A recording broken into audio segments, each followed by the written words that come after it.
I've been needing to find a new apartment, which has not been easy with credit as bad as mine. Luckily, I found cosigning.com. They connected me with a cosigner who helped me get my dream apartment for me and my dog. I just paid a small fee and was able to move in fast. Get the cosigner you need for the apartment you want. Check out cosigning.com today. Proceed with numerous policies that have been wrongly enjoined on a nationwide basis. And some of the cases we're talking about would be ending birthright citizenship, which now comes to the fore. That was meant for the babies of slaves. It wasn't meant for people trying to scam the system and come into the country on a vacation.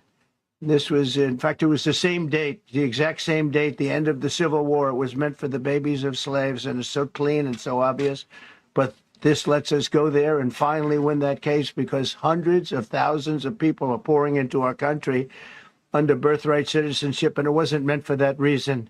It was meant for the babies of slaves. So thanks to this decision, we can now properly file to proceed with these numerous policies and those that have been wrongly enjoined on a nationwide basis, including birthright citizenship, ending sanctuary city funding, suspending refugee resettlement, freezing unnecessary funding, stopping federal taxpayers from paying for transgender surgeries, and numerous other priorities of the American people. We have so many of them. I have a whole list. I'm not going to bore you, and I'm going to have Pam get up and say a few words, but there's really, she could talk as long as she wants, because this is a very important decision. This is a decision that covers a tremendous amount of territory. But I want to just thank again the Supreme Court for this ruling. It's a giant. It's a giant. And they should be very proud, and our country should be very proud of the Supreme Court. We can now. What this essentially means is that these lower courts are no longer going to pretend that these judges have equal say and equal power as the president of the United States. We voted for the president. We didn't vote for these judges. These judges were actually, many of them, more than half of them, admittedly by Chuck Schumer, were put into position just to throw up speed bumps to stop Trump's agenda. We can't allow that to happen. Everyone knows, well, anybody who studies American history understands that the 14th Amendment was not for any and every person who just comes into our country, whether it be on vacation, or if you're here pregnant and you're on a temporary visa, so that you can have what we commonly refer to as an anchor baby. These people have their kids are born here, then they leave. They can always come back and get social services, welfare, WIC, Section 8. They can apply for anything, even if their parents are not American citizens, and that's a problem. Your parents can come over here, have kids, and they think that they can stay in the country and evade our laws because they have small children. What I don't appreciate is the fact that in the United States, if you're an American and you commit a crime, you are swiftly arrested and taken away from your children. Your family is broken up and destroyed. You're going to watch your mother or father from behind bars. You're going to hug them from behind the screen. You have to talk to them on the phone until they're out of prison. But what they're trying to say is that the laws for you should be different than for them. Their families shouldn't be broken up when they break the law. They are above the law. They're better than you. And I don't appreciate that.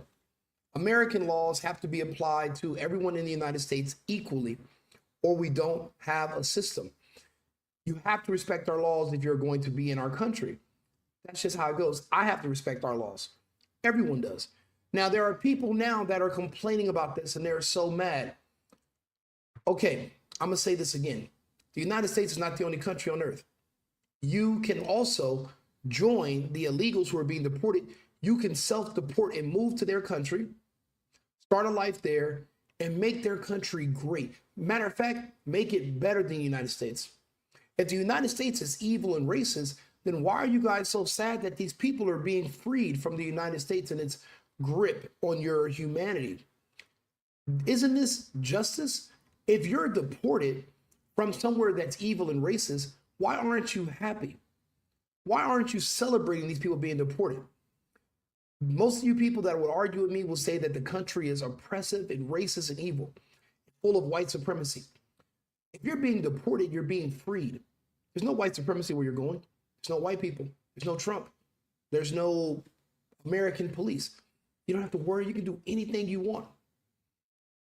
If you're a person who claims another country, you wave another flag, this is liberating for you to be deported. You should thank us. But no longer will you be able to come over here and abuse our laws with loopholes. I'm not a fan of loopholes in the law. I believe it's a perversion of the law. They unjustly go after people that they're targeting in the government with loopholes, but I don't think that citizens should be able to use loopholes against the government as well for their own selfish needs. Right now, we have a big epidemic with people from other countries that have their children here. They don't grow up here, but they can always come back here and run for city politics, governor. I mean, not governor, but they can run for mayor, city council. And you're noticing in places like California and New York, the people that they're electing, they're trying to turn these cities into the very places their families escape from or hate and want to leave. I find that to be problematic as well. The United States is not like any other country on earth. We cannot allow you to make this country like any other country on earth. So it's going to take someone like Trump with a strong hand and a hammer that's going to stop you in your tracks. This type of agenda requires a complete 180 overhaul of our system. No one was going to do that. Trump doesn't have the second term to worry about. He's worried about bringing our country back to where it should be today. He's not worried about 5 years from now. He's worried about 20 years from now, and he's doing the right thing. You guys have no idea how many people are knowingly get pregnant and scheduled to come here when they're 8 months and 2 weeks, just so their child can be born here and have American citizenship. But they don't want to learn the language. They don't want to become naturalized. They don't want to become citizens. And because they don't believe in American values, they're doing it. They're kind of like weaponizing their children against the country. Now, personally, I'm from a family of immigrants. I know how much it costs to become a citizen. I know how much time it takes when you have to go through the classes to learn English. Do you know how frustrating it is for me as a Latino person who speaks Spanish when I watch people who have been here for 20 years who cannot speak enough English to even do a short interview when they're talking about a subject on the news? They've been here for 20 plus years. They have children here. They don't even want to learn the language because they don't have a respect for the country. They don't have a respect for our values. And they're only here to use and to extract resources and send back to where they're from.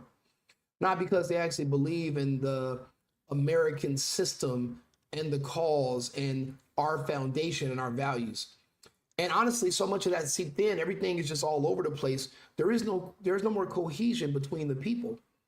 We're actually at war with each other, but if there are two sides, now that the immigration is happening and people are being removed, that antithetical side that's anti-American is being reduced. Now, there are still going to be some people here that are citizens. They call themselves FBA. They are anti-American for the most part. I'll be honest with you. They sit up on the internet all day and complain about the country. I don't know why they don't self-deport to their homeland, which they claim to be from Ghana. They claim to be from the West Africans. They said they made an impossible journey that no human could survive. And they came from the shores of West Africa to the United States. There's flights going to West Africa every single day. There's nothing stopping you from going there, starting a colony, no white supremacy, no white people, period. And literally taking your clan and going back there and escaping this life of racism and oppression. But they won't go. They'd rather destroy, burn down cities, rob, riot. We have to reduce the numbers of people that are actually trying to dismantle the country. We have to reduce those numbers. Prisons are overflowed with people, and eventually you get out, then you're back in the public. We have to come up with other solutions. But the first step that I've been talking about when it comes to my grand scheme and what I think the plan should be, step number one, remove birthright citizenship. In my opinion, once you're arrested and you go to prison, as soon as you're out of prison, you should be able to, your citizenship as an American is something that should be on the table. And if you commit a certain amount of crimes, and depending on what kind of crimes, we can send you somewhere else. Citizenship is a privilege. It's not a right. When people talk about, reparations, when you were given your freedom, by the brave men and women that fought and died for your freedom. Because remember, the slaves didn't fight for their freedom. The slaves didn't win anything. They were gifted by generous people. That's why I don't understand on Juneteenth why it's not called, instead of Juneteenth, it should be called National Thank a White Man for Your Freedom Day, where they just walk around to random white men and say, hey, thank you for your forefathers and your ancestors' bravery for dying to give us freedom. That's what that day should be called. But there are a lot of people that are unappreciative. But to say that there is a special holiday that should be given to you that is basically an anti-American and anti-white, even though white Americans are what gave you freedom in the first place, it just doesn't make sense. But that was your reparations. And if you needed further reparations, well, that's where the vaccine came in. And when they said the vaccine is going to be reparations, nobody contested it. So there have been already 2 rounds of reparations, and now people have the right to work. You have a right to live. You see what happens to people who are not citizens. You should see how elite and how privileged you are compared to people who don't have citizenship. And I think you should be more grateful for it and do more with it. This is going to change how the legal system works, how our criminal justice system works. And unfortunately, people keep talking about all the kids. Guess what? If the parents are using the kids as tools to skirt our laws and to play on our heartstrings, I'm sorry, there's no amount of children crying that's going to make me say, you know what, let's just set our Constitution on fire. These kids are so sad. I think we just throw the whole thing away. Matter of fact, let's just blow up the country and just get rid of everything because people are sad. No. There's a bigger picture. Yeah, those immigrant kids are sad, but what about the citizens? America first means Americans first. So we're going to have to put Americans first when it comes to any of these topics. I'll be back on shortly. Like and subscribe, share the video. Appreciate you guys tuning in. I've been needing to find a new apartment, which has not been easy with credit as bad as mine. Luckily, I found cosigning.com. They connected me with a cosigner who helped me get my dream apartment for me and my dog. I just paid a small fee and was able to move in fast. Get the cosigner you need for the apartment you want. Check out cosigning.com today.